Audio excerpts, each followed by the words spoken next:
What's happening, everyone? How are we? I hope you're all well and feeling fantastic after the weekend, ready for another big one. I certainly had a fabulous weekend. So today, what we're going over, serotonin, microbiome, and how to be happy. One of the things that so many people struggle with is actually how to be happy, all right? And the thing is if you're not happy, you're not going to make optimal gains, all right, straight up. So you want to be happy. The happier you are, the more shredded you will be and the better your gains will be, okay? So why not be happy? I mean, it's a really, really simple thing to do. So we're going to go over 3 really, really easy ways to make yourself more happy and thus more shredded, all right? You want to feel good, you want to look good, you want to be good. So yeah, bang, very, very easy. What we got on now?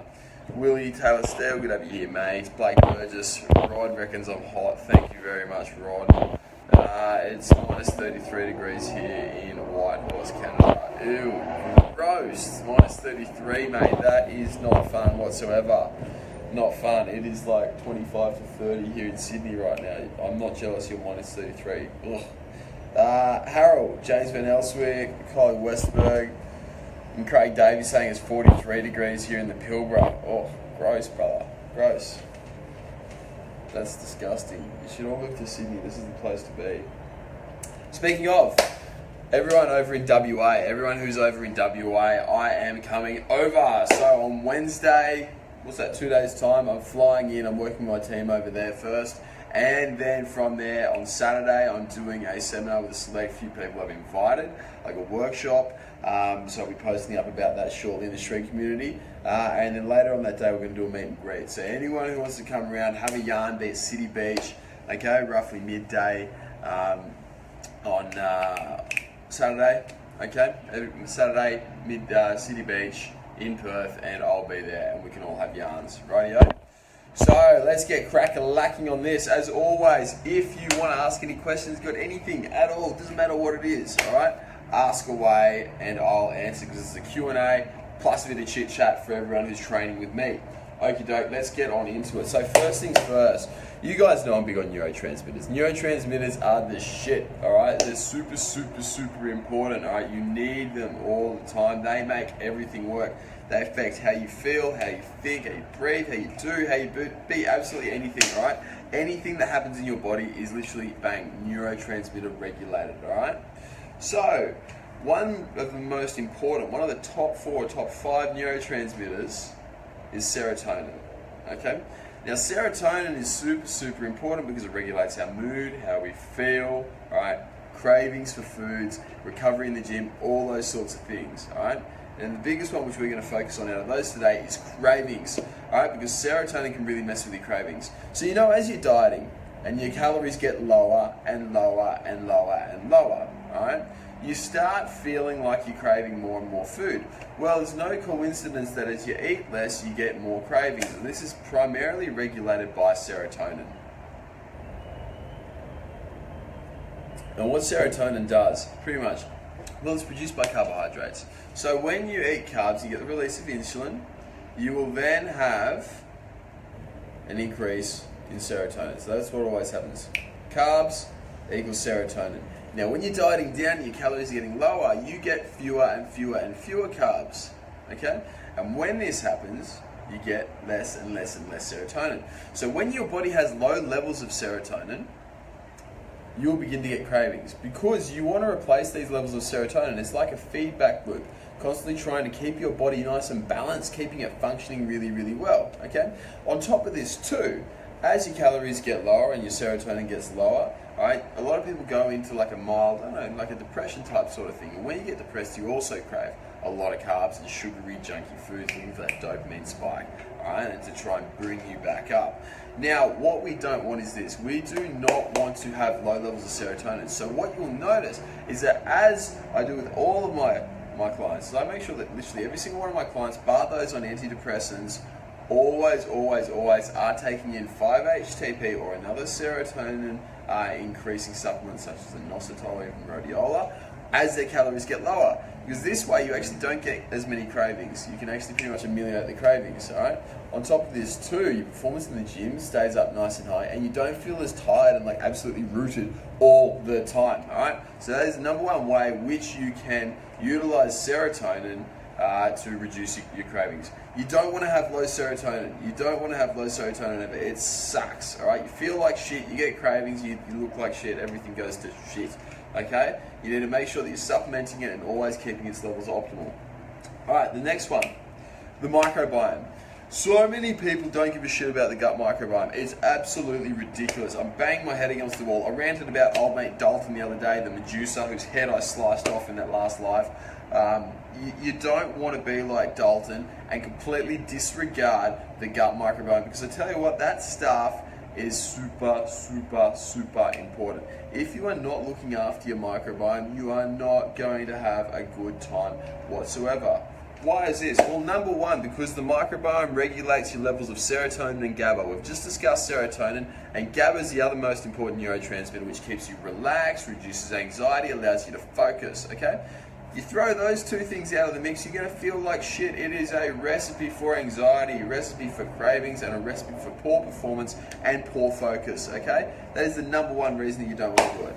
Number two, if you screw around with your gut microbiome, you actually reduce how much energy you expend, and you reduce your ability to burn fat. So if your gut microbiome isn't happy because you're not looking after it, because you're feeding it shit food, you're not going to lose fat as quickly. Calories in, calories out, yes, that does matter. But the thing is, when you're limiting the amount of calories that go out, all right, by playing around with your gut microbiome, the whole calories in, calories out equation shifts. Okay? So yes, calories in, calories out is always going to matter, but you need to be controlling the thing which controls how many calories you expend, that being the gut microbiome. And the difference between a healthy person and an obese person, there's a dramatic difference in the gut microbiome, okay? Very, very big. Now in the obese person, they've repeatedly shown in both humans and in animals that when they have a changed gut microbiome, that gut microbiome will actually encourage that person to hold on to more energy and to expend less, whereas with a healthy person, they'll actually expend more energy, thus keeping them leaner, all right? That is why you guys would have seen me 2016, okay? I looked like shit. My gut biome was ruined, all right? I could exercise, but I didn't burn any more energy. I could diet, but I wouldn't get leaner. And that is because my gut biome was thoroughly rooted. And moving on from this, water retention and inflammation are massively impacted by the gut microbiome. So if you're not looking after your gut, you're going to get watery and you're going to get really inflamed. So what happens when you're watery? Well, you look fat and you look like crap. It sucks, all right? It is not fun. I've been there, ticked it off, set the postcard, don't want to go there ever again, all right? With the inflammation, that side of things, when your gut gets unhappy, your microbes, they start killing each other and they release this stuff called endotoxin. This endotoxin goes into your gut, all right, and it attacks it. And when your gut gets attacked, it gets inflamed, trying to heal itself. Now, when this happens, you get constant levels of inflammation going up, right? You change your hormones, all right? So you got the inflammatory response, you get the release of the cytokines, histamines, etc., all right? You get an elevation of cortisol. We all know that's bad. You get a depression of testosterone. That's fucking bad. You get an impairment of insulin sensitivity. That's really bad, okay? And you begin to make your body composition suffer, okay? Don't let this happen to you because it sucks, all right? Now the next one is anxiety.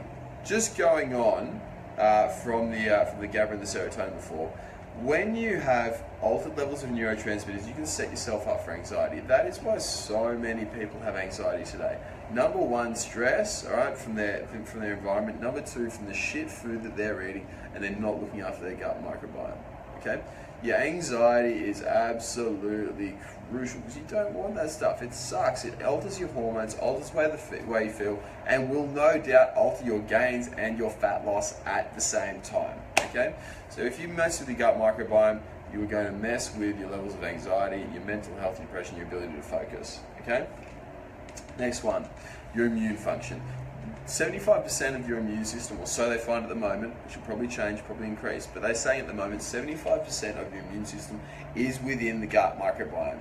Now, if you've got all this in the gut microbiome, well, in the gut itself, and it's regulated by the gut microbiome, well, you're stuffing around that. Every single time you stuff around with your microbiome, you stuff around with your immune system. You don't want that, okay? Don't bother. Don't bother messing with your gut. Make sure that it's really, really happy all the time. It is super, super, super easy to do, okay? Now, on to the next one. 3 ways to be happier. Happiness is super fucking easy, all right? It's really, really not that hard, so I'm gonna brush through these like in an instant. The number 1 is get more sun. When you get more sun, you get more serotonin, you react to carbs better, you stay leaner, you feel happier. Literally, that's why I work out in the sun every single day. Next one, have more sex. When you have sex, you will feel much, much better, okay? Get out there and get amongst that one for sure. Papa Shred told you to. And the third one is lift more, okay? You lift more, you feel better, you look better, you will be happier.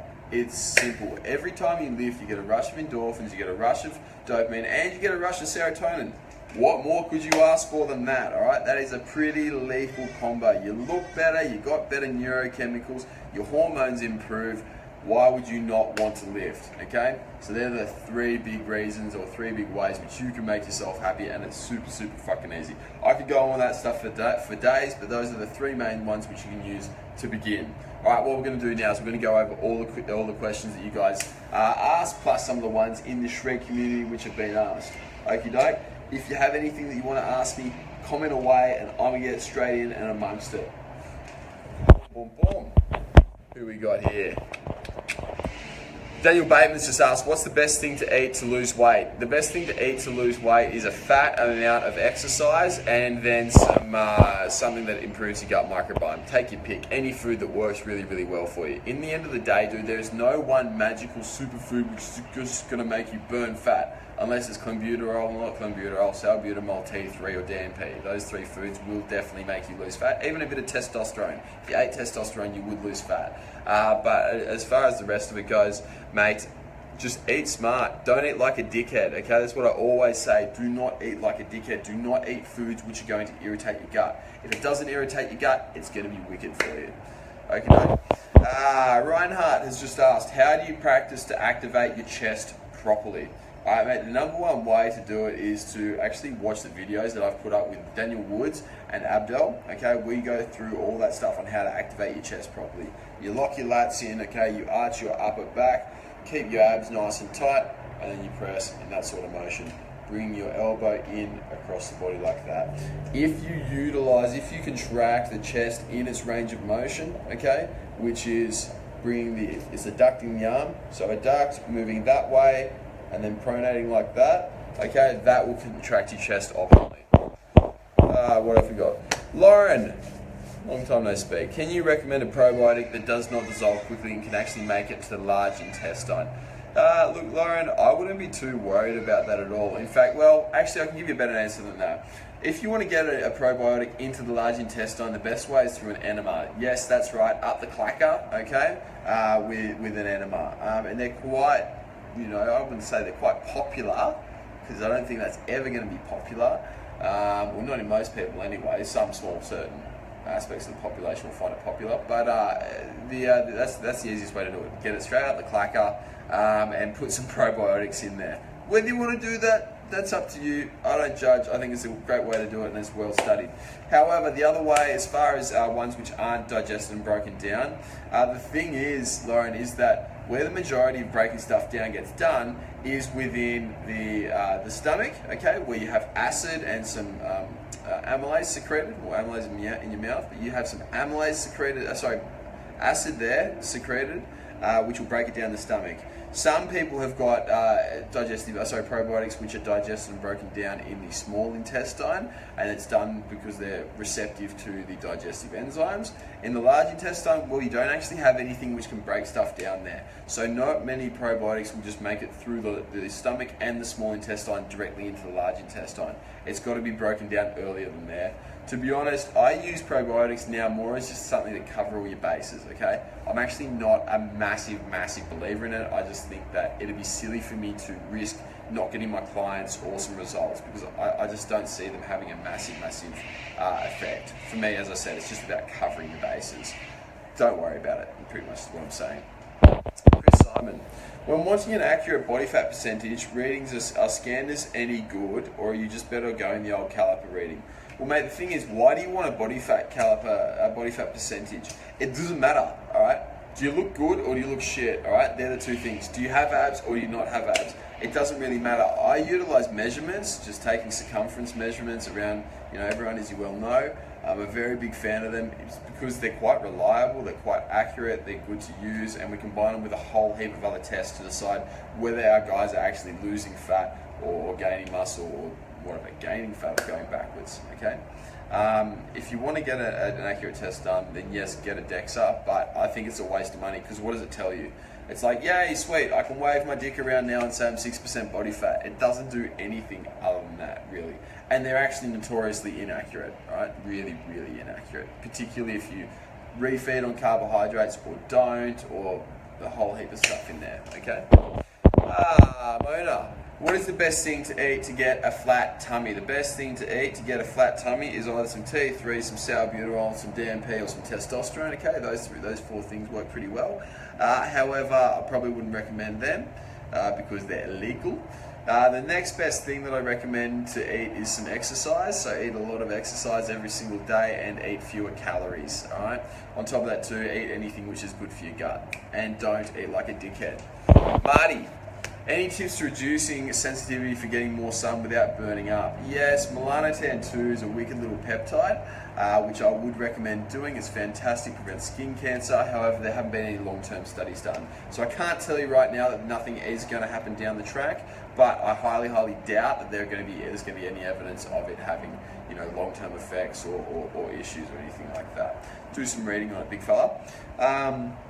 Other ways which you can do it is you can utilize, I actually don't recommend sunscreen all the time. Stuff like, there's like carrot oil, I think it's carrot oil and coconut oil are the two best oils you can use. Sunscreens, they're coming out with a few studies right now, and some of the hippier studies and the hippier scientists are coming out and saying that sunscreen has some actually bad effects on us. We don't want that. So yeah, dude, I'd say avoid sunscreen. Actually go towards, like a carrot oil or a coconut oil. And on top of that too, it's just do small amounts of regular sun exposure, so you actually build up your melanin production, unless you're like super, super white, in which case you don't have any melanin, or you're a redhead. You just slowly build up your exposure to it, and that'll help you massively. Casey, big Casey Newport, just asked, how do you increase your energy during training and your strength? Get excited. Get fucking excited to lift. Lifting's awesome. It's like the best part of your day every single day. Why would you not be excited to lift? Why would you have low energy?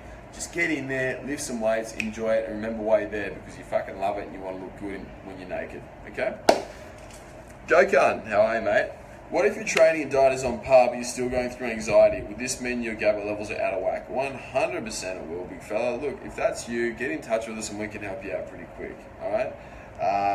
Your GABA levels are going to be out of whack, your microbiome's out of whack, and the other thing too, dude, is that you might think your diet's good, but it's probably not good for you, okay? Just your regular good diet doesn't work for everybody, okay? There's a general consensus that eating fucking chicken and broccoli is a good diet, but it's not. I've seen a shitload of people eating chicken and broccoli who've got terrible levels of anxiety and health because it's not right for them. Okay, as well as eating the food pyramid that our Muppet government sets out, which is completely fucking incorrect. All right, if you follow that food pyramid where you're eating like shitloads of grains every day and no fat, that's also not very good for you. Oh, Clayton Sheppel, how are you, legend? All right, guys. Well, I'm going to go lift in a sec. So, if you want to get in any questions before I go, ask now, because I'm just going to go through a couple from the Shred community, sort that out. All right, and yeah, we're going to go from there. So an update on Delta Zone and Phenibut. Yes, you can still buy that stuff online, thank God, alright? Get it while you can, because they're going to run out really, really quickly. They're going to get rid of the stuff. So yeah, dudes, go in, get some Phenibut, get as much as you can. Delta Zone, Resurrect, Fade Out, anything, get your hands on it, because our Muppets called the TGA, the Therapeutic Goods Administration, have really screwed us over by removing this fantastic supplement and saying that it's as bad as heroin, okay?